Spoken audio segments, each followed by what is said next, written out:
মাননীয় স্পিকার, কিছুক্ষণ আগে আমাদের সর্বশ্রদ্ধেয় মাননীয় সংসদ আন্দালিব রহমান পার্থ যখন বক্তব্য দিচ্ছিলেন, উনি যখন বললেন যে সংবিধান যারা ছুঁড়ে ফেলতে চায় তাদেরকে স্বাধীনতা বিরোধীর সাথে উনি অ্যালাইন করলেন, ট্যাগ করলেন মাননীয় স্পিকার। এবং তখন ট্রেজারি বেঞ্চের সম্মানিত মাননীয় মন্ত্রী যারা ছিলেন তারা সেটাকে টেবিল চাপড়িয়ে সেটাকে সমর্থন দিলেন।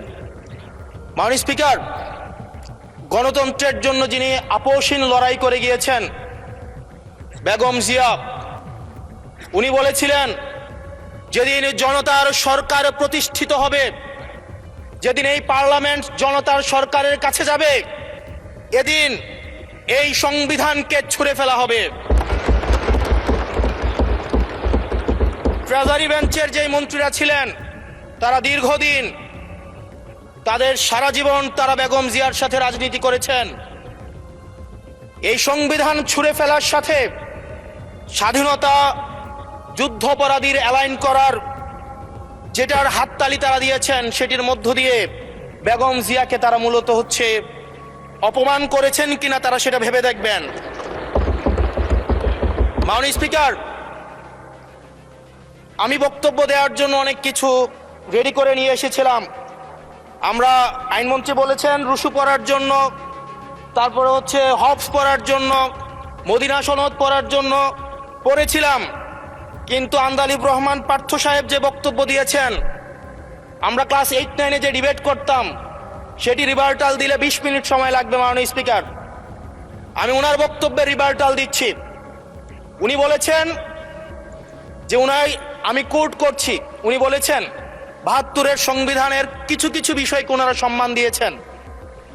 তার মানে কিছু কিছু বিষয়কে ওনারা সম্মান দেয় নাই। তার মানে এই অভ্যুত্থানের পরে এই সংবিধানের কিছু অংশ ওনারা মেনেছেন, কিছু অংশ ওনারা মানেন নাই। ওনারা কেবল ওই অংশটাই মেনেছেন যে অংশটা ওনাদের পক্ষে গিয়েছে, যে অংশটা ওনাদের বিপক্ষে গিয়েছে এই অংশটা ওনারা মানেন নাই। মাননীয় স্পিকার, এই ধরনের প্রকৃতি সম্পন্ন যারা আছে বাংলাদেশের পার্লামেন্ট যারা দেখছেন তারা সিদ্ধান্ত নেবেন। যারা কখনো কখনো কনফর্মিস্ট, যারা কখনো কখনো রিফর্মিস্ট, তারা মূলত অপরচুনিস্ট। এখন আমি সংবিধানের কিছু কিছু ধারা মানব, কিছু কিছু ধারা মানব না। আমি কখনো কখনো সাংবিধানিক, কখনো কখনো আমি অসাংবিধানিক। মাননীয় স্পিকার, যখন ডক্ট্রিন অফ নেসেসিটির প্রশ্ন আসে, মাননীয় স্পিকার, এই এক্সিস্টিং সংবিধান অনুযায়ী যখন 7A এবং 7B বলবৎ থাকে, সেই জায়গা থেকে আইনজ্ঞরা, মাননীয় স্বরাষ্ট্রমন্ত্রী উনি থাকলে ভালো হতো। ডক্ট্রিন অফ নেসেসিটি মাননীয় স্পিকার 48-এর 3 অনুযায়ী রাষ্ট্রপতি সুপ্রিম কোর্টের মাধ্যমে একটা এই 106-এর অ্যাডভাইজরি একটা রুল আছে মাননীয় স্পিকার। এই অ্যাডভাইজরি রুলের মাধ্যমে সংবিধানের ফান্ডামেন্টাল কোনো বিষয় কম্প্রোমাইজ করা যায় না। মাননীয় স্পিকার, যদি আমি এই সংবিধান মানি তাহলে এই অন্তর্বর্তীকালীন সরকারের বৈধতা প্রশ্নবিদ্ধ হয়। মাননীয় স্পিকার, মাননীয় স্পিকার, যদি এই সংবিধানকে আমি ধারণ করতে চাই, মেনে চলতে চাই, সেদিন 64 বিধি অনুযায়ী অ্যাটর্নি জেনারেল নিয়োগ দেওয়া হয়েছিল 6 আগস্ট। মাননীয় স্পিকার, এই সংসদে প্রশ্ন রাখতে চাই, তৎকালীন বর্তমান রাষ্ট্রপতি চুপ্পু, তখন বলা হয়েছে অ্যাটর্নি জেনারেল নিয়োগ দেওয়ার ক্ষেত্রে প্রধানমন্ত্রীর সাথে আলোচনা করতে হবে।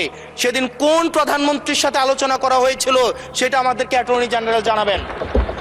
বাত ব্যথা, প্যারালাইসিস কিংবা আর্থ্রাইটিস, আধুনিক ফিজিওথেরাপি ও পুনর্বাসন চিকিৎসায় নির্ভরযোগ্য নাম ডিপিআরসি। আমাদেরকে অ্যাটর্নি জেনারেল জানাবেন যেই হিয়ারিংটা হয়েছিল এই হিয়ারিংয়ে উনি উপস্থিত ছিলেন কিনা। তখনকার সময় যিনি প্রধান বিচারপতি ছিলেন ওবায়দুল হক, তিনি তখন কোথায় ছিলেন? সেই রায়ের কপিটা আমরা দেখতে চাই। মাননীয় স্পিকার, মাননীয় স্পিকার, আপনি যখন বেগম জিয়াকে 6 আগস্ট সর্বপ্রথম ছাত্র জনতা যখন সিদ্ধান্ত নিয়েছিল আর এক মুহূর্ত বেগম জিয়াকে কারাগারে থাকতে দিবে না, বেগম জিয়াকে রাষ্ট্রপতির আদেশের মধ্য দিয়ে বেগম জিয়াকে সেদিনই কারাগার থেকে যেই জুলুমের মধ্যে রাখা হয়েছিল সেটা থেকে ছাত্র জনতার রায়ের মধ্য দিয়ে সেখান থেকে বের করে আনা হয়েছিল। মাননীয় স্পিকার, যদি এই সংবিধানকে বাইবেল ধরে নেই, এই সংবিধানকে যদি গসপেল ধরে নেই, এই গসপেলের পুরোহিত অনুযায়ী যেভাবে ভ্যাটিকান সিটি চলে সেটা যদি আমরা ধরে নেই, তাহলে মাননীয় স্পিকার সেদিন বেগম জিয়া জেল থেকে বের হতে পারেন না। মাননীয় স্পিকার সেদিন বেগম জিয়া জেল থেকে বের হয়েছিল অভ্যুত্থানের জনরায়ের ভিত্তিতে। মাননীয় স্পিকার আপনারা বলছেন, আপনারা ঠিক সেই জায়গায় আপনারা সংবিধানকে আপনারা মানছেন যেই জায়গায় সংবিধান থেকে আপনারা বেনিফিটেড হবেন। মাননীয় স্পিকার, গ্রামের ভাষায় কথা আছে, বলতে চাই না, যে গাং পার হইলে মাঝি কোন দুলা ভাই। ছাত্ররা, আপনাদের নেতা কর্মীরা গত 17 বছর ধান খেতে ঘুমাইতে হয়েছে, ত্যাগ তিতিক্ষার মধ্য দিয়ে যেতে হয়েছে। মহাসচিব কান্না করে বলেছে তাদের নেতা কর্মীরা ঢাকায় এসে রিক্সা চালিয়ে জীবন নির্বাহ করত। এক মিনিট বলেন। মাননীয় স্পিকার, আজকে দেখেন, আজকে লক্ষ লক্ষ নেতা কর্মী তাদের রক্ত দিয়েছে।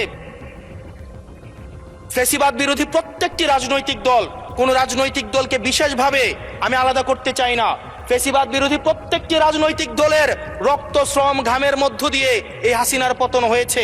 এই হাসিনার পতনের পরে যখন জনরায়, মাননীয় স্পিকার, যখন জনরায় কখনো কেতাবের কাছে মাথা নত করে না।